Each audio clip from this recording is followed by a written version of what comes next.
Атом әдеттер. 5 бөлім. Жаңа әдет қалыптастырудың үздік тәсілі. 2001 жылы Ұлыбританиядағы зерттеушілер 248 адамнан тұратын топ құрып, 2 апта бойы спортқа қатысты ең жақсы әдеттерді қалыптастыру курсын өткізді. Қатысушылар 3 топқа бөлінді. Біріншісі бақылау тобы деп аталды. Қатысушылар спортпен қаншалықты жиі айналысатынын жазып отырды. Екіншісі мотивациялық топ деп аталды. Оның мүшелеріне нәтижені жазып қана қоймай, дене қимылының пайдасы туралы бірнеше материал оқу тапсырылды. Зерттеушілер оларға жиі жаттығып жүрсе, жүрек талмасына шалдықпайтынын, жүрек бұлшық-етінің жұмысы жақсаратынын түсіндірді. Үшінші топтағылар да екінші топқа берілген ақпаратпен танысты. Сонымен бірге оларға бір аптада спортпен қай жерде және қашан айналысатыны туралы жоспар дайындау тапсырылды. Осы тапсырмаға сәйкес, топтың әрбір мүшесі мына сөйлемді аяқтауы тиіс. Келесі аптада мен күн сайын 20 минут бойы спортпен белсенді түрде шұғылданамын. Бірінші және екінші топ мүшелерінің 35-38% аптасына кем дегенде бір рет спортпен шұғылданған. Бір қызығы, мотивациялық тапсырма екінші топтың белсенділігіне қатты әсер ете қоймаған. Ал үшінші топтың 91% бір апта ішінде кем дегенде бір рет спортпен айналысқан. Яғни ең жақсы нәтижені осы топтағылар көрсеткен. Олар құрастырған мотивациялық сөйлем, зерттеушілер тілімен айтсақ, іс-әрекет жасау ниеті. Біздің қандай да бір іс-әрекетті қашан және қай жерде жасайтынымызды көрсететін алдын ала құрылған жоспар. Яғни, белгілі бір әдетті қалай жүзеге асырамыз, соның сипаттамасы. Әдет қалыптастырудың басталуына түрткі болатын стимулдар түрлі формада кездеседі. Қалта телефонының дірілі, шоколад қосылған тәттінің дәмі, жедел жәрдем дабылы. Алайда, ең маңызды екі стимул орын мен уақыт. Іс-әрекетті жүзеге асыру ниеті стимулдың осы екеуінде пайдаланады. Қарапайым тілмен айтқанда, іс-әрекетті жүзеге асыру ниетінің формуласы мынадай. X жағдайы туғанда, менің реакциям Y болады. Іс-әрекетті жүзеге асыру ниеті көздеген мақсаттан айнып қалмау үшін керек. Бұны жүздеген зерттеу жұмыстары дәлелдеген. Қоқыстарды бөлу, оқу, ұйқыға ерте жату, немесе темекіні тастау сияқты әдеттерді қалыптастыру кезінде соған ниеттенудің маңызы зор. Сайлау учаскесіне қай жолмен барасыз? Қай уақытта баруды жоспарлап отырсыз? Не үшінші автобуспен барасыз деген тәрізді сұрақтарды қою арқылы сайлаушылардың дауыс беру көрсеткішін арттыруға болатынын зерттеулер көрсетті. Өйткені мұндай сауалдардың көмегімен сайлаушылардың іс-әрекетті жүзеге асыру ниетін туғызуға болады. Жұмысы нәтижелі үкіметтер салық декларациясын уақытылы тапсыру үшін нақты жоспар құруды, жол ережесін бұзған жағдайда айыппұлды қашан және қай жерде төлеу керектігін еске салып отырған. Мұндағы негізгі мақсат айқын. Жаңа әдет қалыптастырғысы келіп, іс-әрекетін қашан және қай жерде жүзеге асыратыны туралы нақты жоспар құратын адам ол ниетін жүзеге асырады. Әдетте адамдар мәселенің төркінін түсінбестен әдет қалыптастыруға ұмтылады. Дұрыс тамаққа көшкелі жүрмін, көбірек жазуды қолға алғалы жүрмін дейді. Бірақ ол жоспарды қашан және қайда жасайтынымызды ешқашан айтпаймыз. Әйтеуір бір күні орындалар деп үміттенеміз. Ал іс-әрекетті орындауға ниеттенген адам, мен енді көбірек жұмыс істеймін, нәтижелі жұмыс істеймін, немесе сайлауға барамын деген сияқты бұлыңғыр уәде бермейді. Нақты іс-әрекет жоспарын құрып қояды. Адамдар көп жағдайда бір істі қолға алу мотивация жетіспейді деп есептейді. Шын мәнінде бізге нақтылық жетіспейді. Қандай да бір әрекетті қай жерде және қашан орындау керектігі сол күйі белгісіз болып қалады. Кейбіреулер өмірді өзгертетін оңтайлы сәтті өмір бойы күтуі мүмкін. Іс-әрекетті жүзеге асыру ниеті әдет болып қалыптасқан соң, істі бастап кету үшін мотивация күтудің қажеті болмай қалады. Бүгін бір тарауды жазып тастасам ба екен? Медитациямен бүгін таңертең айналыссам ба, әлде түс көзі істеме? Ол әрекет уақыты келгенде мұндай сұрақтарға бас қатырып жатпайды. Алдын ала құрылған жоспарларға сай қимылдай береді. Әдеттерге қатысты осы стратегияны қолданудың ең тиімді әдісі мына сөйлемді аяқтау. Мен мына уақытта және мына жерде мына іспен айналысамын. Мысалы, медитация. Күнде таңертең сағат 7-де ас үйде 1 минут бойы медитация жасаймын. Оқу. Кешкі сағат 6-да бөлмемде 20 минут бойы испан тілін үйренемін. Спортпен айналысу. Кешкі сағат 5-те спорт залында жаттығамын. Отбасы. Күнде таңертең сағат 8-де ас үйде серігіме шай қайнатып беремін.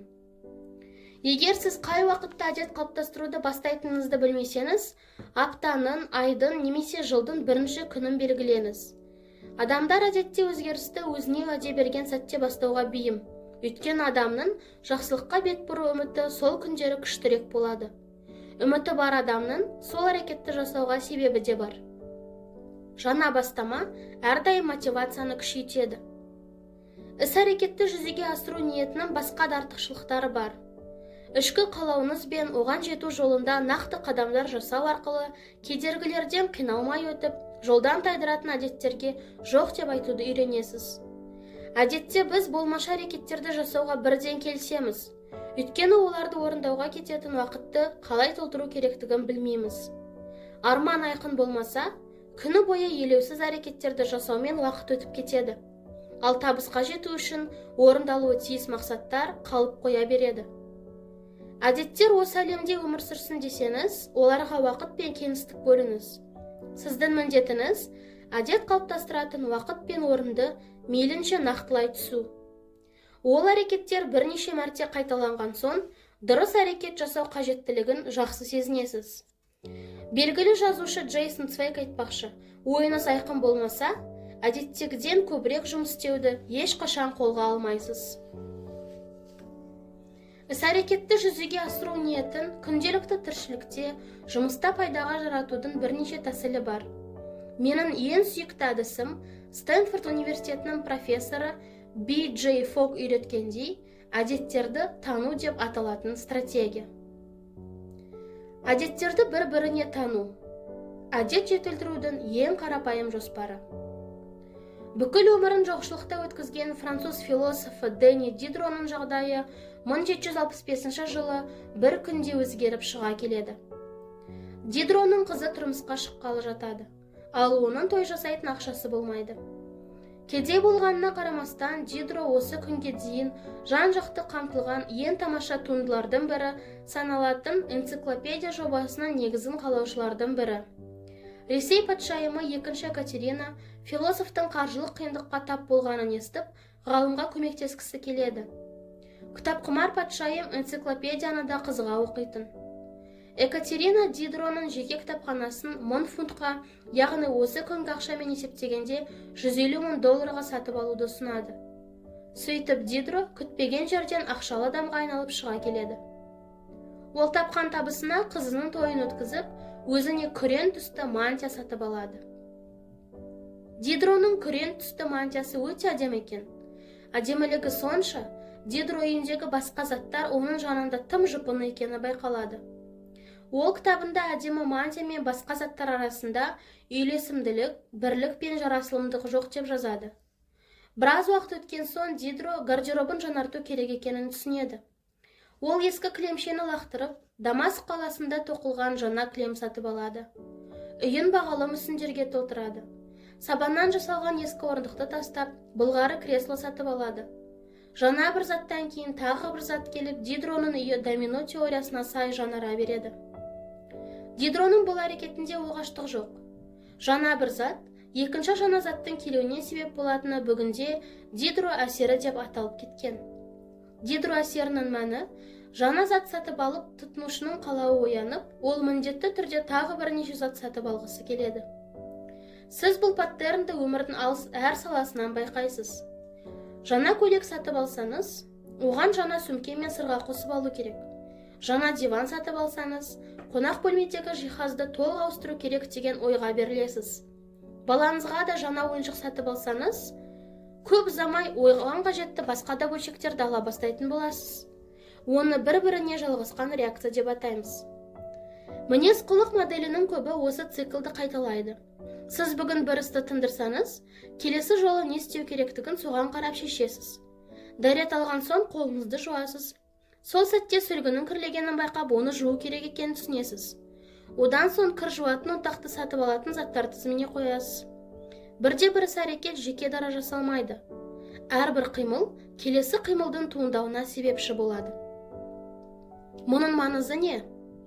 Жаңа әдет қалыптастыру барысында сіз әрекеттердің өзара байланысын тиімді пайдалана аласыз. Жаңа әдет қалыптастырудың ең жақсы әдісі күнде қайталанатын бір әдетті үлгі етіп алып, одан кейінгілерін соның негізінде жасау. Бұны біз әдеттерді бір-біріне тану деп атадық.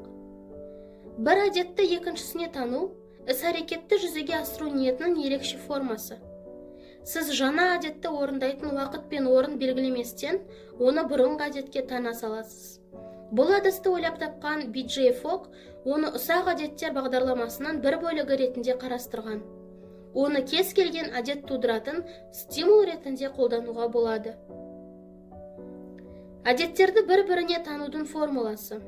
Ескі әдеттен кейін мен жаңа әдетті жасаймын. Мәселен, медитация. Таңғы кофемді ішіп болған соң, 1 минут уақытымды медитацияға арнаймын. Спортпен айналысу. Жұмысқа кететін аяқ киімімді шешкен соң, бірден спорт костюмін киіп аламын. Алғыс айту. Түскі асқа отырған соң, бүгінгі бір оқиғаны еске түсіріп, шексіз алғыс айтамын. Отбасы. Кешкісін ұйықтар алдында жұбайымның бетінен сүйемін. Қауіпсіздік. Жүгіруге арналған аяқ киімімді киген соң, досыма немесе туысыма қай жерде және қанша уақыт жүгіретінім туралы хабарлама жіберемін. Ең бастысы, күнде қайталап жүрген әрекетті ойдағы әдетпен байланыстыру керек. Алдымен оның негізгі пішінін құрап аламыз. Одан соң ұсақ-түйек әдеттерімізді бір-біріне жалғап, іс-әрекеттер тізбегін жасаймыз. Бір әрекетті көрген сәтте, екінші әрекетке ынтамыз артады, яғни дидро әсерін пайдаға жаратамыз. Күнде таңертеңгі әрекеттерімізге жаңа әдетті тану процесін былай суреттеуге болады. Таңғы кофені ішіп болған соң, 60 секунд уақытымды медитацияға арнаймын. 60 секундтық медитациядан кейін бүгінгі істер тізімін жасаймын.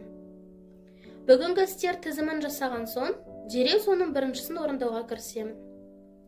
Кешкі әрекеттерге әдет тануды былай жоспарлауға болады. Кешкі астан кейін пайдаланған тәрелкені ыдыс жуатын машинаға саламын. Ыдыстарды жуған соң үстел үстін сүртіп аламын. Үстел үстін сүртіп алған соң ертең кофе ішетін стаканды әзірлеп қоямын. Сонымен бірге сіз жаңа әдетті өзіңізде бар әдеттердің ортасына қоя аласыз. Мәселен, таңертең мынадай іс-қимылдар жасайсыз. Ояну, төсек жинау, душқа түсу. Кешқұрым кітап оқуды әдетке айналдырғыңыз келеді делік. Кешкісін орындайтын әрекеттерді былай көбейтуге болады. Ояну, төсек жинау, кітапты жастықтың астына қою, душқа түсу. Сол күні кешкісін төсекке жатқанда кітап оқитыныңыз еске түседі. Негізінен әдеттерді бір-біріне тану сіздің алдағы уақытта мінез құлқыңызға әсер ететін қарапайым ережелер қалыптастыруға көмектеседі. Оны үнемі ойда жүретін, соның көмегімен келесі жолы қалай әрекет ету керектігін біліп отыратын ойын жоспары деп қабылдауға болады. Осы әдісті меңгеріп алған соң, әдеттерді тану тәсілін қолданғаныңыз жөн. Мәселен, спортпен айналысу. Басқышты көрген сәтте лифтіге мінбей басқышпен көтерілемін. Әлеуметтік әдістер. Сауық кешіне келгенде алдымен танымайтын адамдардың бәрімен амандасамын. Қаржы. $100 қымбат затқа қызықсам, сатып алмас бұрын бір тәулік күте тұрамын. Дұрыс тамақтану. Өзіме тамақ әзірлеген уақытта тәрелкеге алдымен көкөністерді саламын. Минимализм. Жаңа затты сатып алған сайын бір ескі затымды тастап отырамын. Қанша кірсе, сонша шықты. Көңіл күй. Телефон шырылдаған сәтте жауап бермес бұрын терең тыныстап күлімдеймін. Ұмытшақтық. Қоғамдық орыннан кетіп бара жатып, ештеңе ұмытпағаныма көз жеткізу үшін үстелім мен орындығымды тексеремін. Бұл стратегияны қалай пайдалансаңыз да, жаңа әдет қалыптастыру құпиясы келесі әрекетімізді бастауға түрткі болатын стимулды дұрыс таңдау керек екенін есте сақтаңыз. Іс-әрекетті жүзеге асыру ниетін қолданғанда, белгілі бір әрекетті орындау үшін нақты уақыт пен орынды өзіңіз анықтасаңыз, Әдеттерді бір-біріне тану әдісі уақыт пен орынды жасырын түрде өзі белгілейді. Жаңа әдетті қай кезде және қай жерде күнделікті әрекеттерге жалғайтыныңыз аса маңызды. Медитацияны таңертең әдетке қосқыңыз келген, бірақ таңертең балалар мазаңызды ала берді. Сөйтіп жоспарыңыз іске аспай қалды. Яғни орын мен уақыт дұрыс таңдалмады. Қай уақыттың мейлінше ыңғайлы екенін тағы бір рет ойланыңыз. Басқа бір іспен айналысатын уақытқа жаңа әдетті қоюға тырыспаңыз. Сізге стимул беретін әрекеттер де жаңа әдетіңізбен бір мезетте орындалу керек. Жаңа әдетті күн сайын орындағыңыз келсе, оны тек қана дүйсенбіде істелетін әрекетке танып қоюға болмайды. Жаңа әдет қалыптастыруға итермелейтін әрекетті дұрыс таңдау үшін бүгінгі әдеттер ойша тізімдеп шығыңыз. Ол үшін алдыңғы тарауда айтылған әдеттердің есеп картасын басшылыққа алуға болады. Оған балама ретінде 2 бағанадан тұратын тізім жасаңыз. Сол жақ бағанаға күнде еш қиындықсыз қайталайтын әдеттерді тізіп шығыңыз. Мәселен, төсектен тұру, жұмыс күнін бастау, душқа түсу, түскі ас ішу, тіс жуу, жұмыс күнін аяқтау, киіну, киім ауыстыру, кофе дайындау, түскі ас ішу, таңғы ас ішу, жарықты өшіру, балаларды мектепке апару, төсекке жату. Сіздің тізіміңіз бұдан көбірек болуы мүмкін. Дегенмен, негізгі ойымды түсіндіңіз деп ойлаймын. Екінші бағанаға күнде үнемі орындалатын жайттарды тізіңіз. Мәселен, күн шығады, сізге хабарлама келеді, белгілі бір әнді тыңдайсыз, күн батады. Осы 2 тізімді жасап шыққан соң, өмір салтыңыздың қай жеріне жаңа әдетті орналастыруға болатынын іздеңіз. Жаңа әдетке ынталандыратын әрекет ерекше болғанда, дереу әрекет етуге итермелеген жағдайда әдеттерді бір-біріне тану әдісі жақсы жұмыс істейді. Көпшілігіміз ынталандыратын әрекетті нақты белгілей алмаймыз. Мұндай қателік менің де басымнан өткен. Бірде мен күнде кеудені жерден көтеріп жаттығу жасайын деп шештім. Сосын өзіме, түскі үзіліс кезінде жаттығамын дедім. Шешім дұрыс сияқты көрінді. Бірақ көп ұзамай соған ынта жоғын түсіндім. Жаттығуды түске дейін немесе түстен кейін жасаған дұрыс па? Қай жерде жасау керек? Бұл сұрақтар жауапсыз қалды. Бірнеше күн қиналып соңында түскі ас алдында ноутбугымды жапқан соң, жұмыс үстелінің жанында 10 рет жаттығамын деп нақты шешім қабылдадым. Содан кейін ғана жоспарым жүзеге аса бастады. Көбірек оқу керек, немесе дұрыс тамақтану керек деген сияқты әдеттер идея ретінде жақсы болғанымен, олар өзінен өзі қашан және қалай әрекет етуге қатысты нақты нұсқаулық бола алмайды. Сол үшін нақты әрі дәл міндеттер белгілеңіз. Есікті жапқан соң, тісімді тазалап болған соң, үстелге отырған соң. Нақтылықтың маңызы зор. Қай кезде және қай жерде әрекетке кірісетініңізді жылдам анықтағыңыз келсе, жаңа әдетке итермелейтін әрекетке мейлінше берік стимул табуға тырысыңыз. Мінез құлықты өзгертудің бірінші ережесі байқампаздық деп аталады. Іс-әрекетті жүзеге асыру ниеті және әдеттерді бір-біріне тану сияқты стратегиялар айқын стимул қалыптастыруға, қашан және қай жерде әрекет ету жоспарын құруға көмектеседі. Түйін. Мінез құлықты өзгертудің бірінші ережесі байқау немесе байқампаздық деп аталады. Ең әмбебап 2 стимул – уақыт пен орын. Іс-әрекетті жүзеге асыру ниетін қалыптастыру жаңа әдетке уақыт пен орын белгілеуге көмектесетін стратегия. Іс-әрекетті жүзеге асыру ниетінің формуласы.